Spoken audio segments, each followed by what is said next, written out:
Susan and her cousin were driving down a Michigan highway in the middle of a blizzard when they had an encounter with a shapeshifter. But before we get into her encounter, welcome back to Dark Wilderness, where I share encounters with the unexplained. If you've had an encounter that you would like to share, please email me at the link below. And if you like today's story, please gently slap that like button, as I'll be uploading multiple times every week. So before you hop in your car or go driving into a blizzard, don't forget to hit that subscribe button so you don't miss out on any future content. Now, let's get into today's encounter. Today's encounter comes from Susan and it happened in the late 90s up in an area of Manistee National Forest in Michigan. Manistee National Forest is located in central Michigan, just east of the shores of Lake Michigan. It's a very expansive wilderness, completely surrounded by farmland, and Susan had a couple of family members that owned property in this area.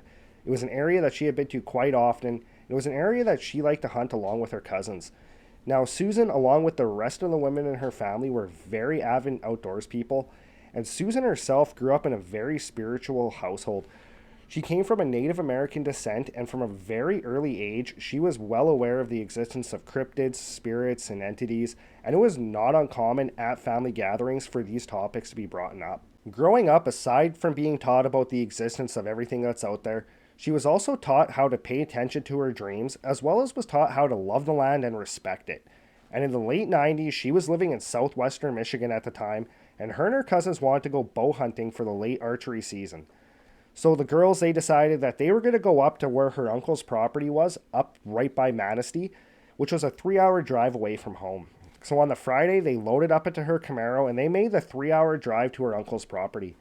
On her uncle's property, her parents actually had a camper set up on the property, and that's what they were going to be using for their camp for this hunt. On the Saturday, instead of hunting on her uncle's property, the girls decided that they were actually going to go hunt her cousin's property instead.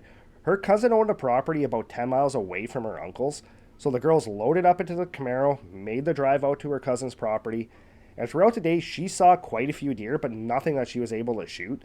However, also throughout the day, the temperature and the weather started to completely change. The temperature dropped suddenly, it started to rapidly snow, pure blizzard-like conditions with rapid accumulations, and having the Camaro, she decided it would be best if they actually left and started to head home right away, just so that they would not get caught in this blizzard. So they loaded up into her Camaro, made the drive back to her uncle's property, and when they got there, it turned out that one of her cousins had actually shot a doe, and she wanted to actually hunt a little bit longer. After a little while though, her cousin just ended up tagging her doe, and they actually loaded it onto the back of the Camaro itself. Once the deer was loaded on the back of the Camaro, the girls hopped in and they started to make their 3-hour drive home. Once they were on the highway, the conditions did not improve at all. They were faced with very reduced visibility, the snow was still rapidly accumulating, and because of that, they were not able to travel very fast because of those conditions. And by the time that they were in the Ludington and Hart area along Highway 31, they realized that they were the only vehicle on the road. They saw nobody behind them. They saw no vehicles coming the other direction. And all of a sudden, up ahead of them, they spotted something moving along the side of the shoulder coming towards them.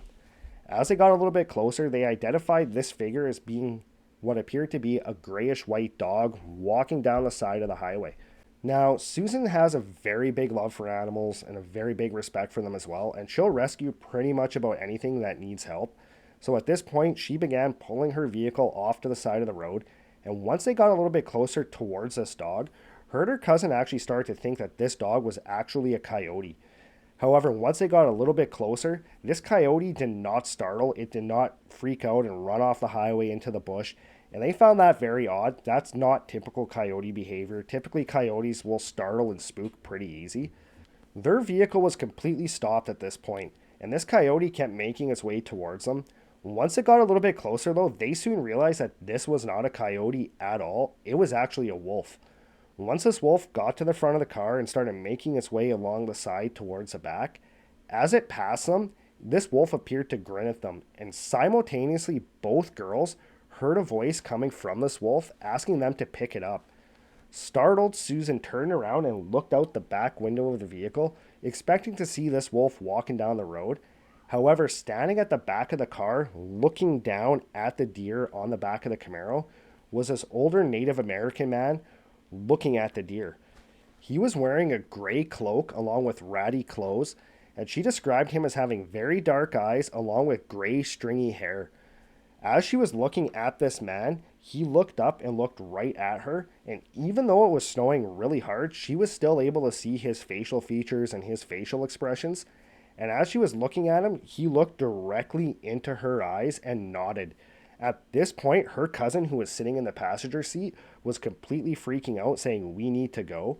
Now, coming from a Native American descent, growing up, learning all about the different entities and spirits and cryptids out there, these girls assess the situation, and based on their family history and everything that they had been taught growing up, they knew what they were dealing with. So at this point, Susan just put her foot to the floor and sped off down the highway. She turned around one more time to get a look at this man, and when she turned around and looked out the window, instead of seeing this older Native American man standing on the side of the highway, she saw that wolf that had been walking alongside of it, just walking across the highway.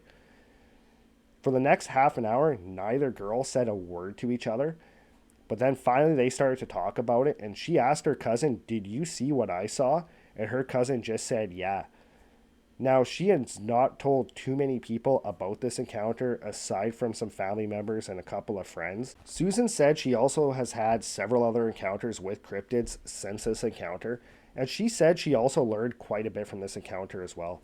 She said she learned to not show fear and to show respect to whatever it is that you're dealing with, as well as to assess the situation and not to run.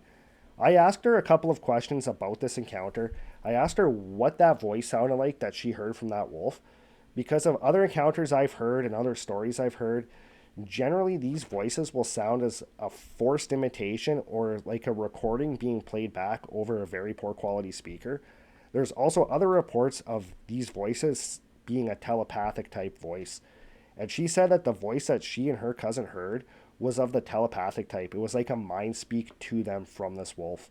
The advice that Susan has to give for anybody that encounters any form of a cryptid or spirit or any type of being in general is to show self-control, show no fear, and above all, show it respect.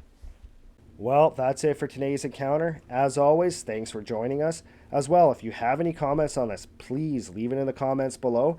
And if you haven't done so already, before you hop in your car to go driving through a blizzard, hit that subscribe button, and I'll see you next time.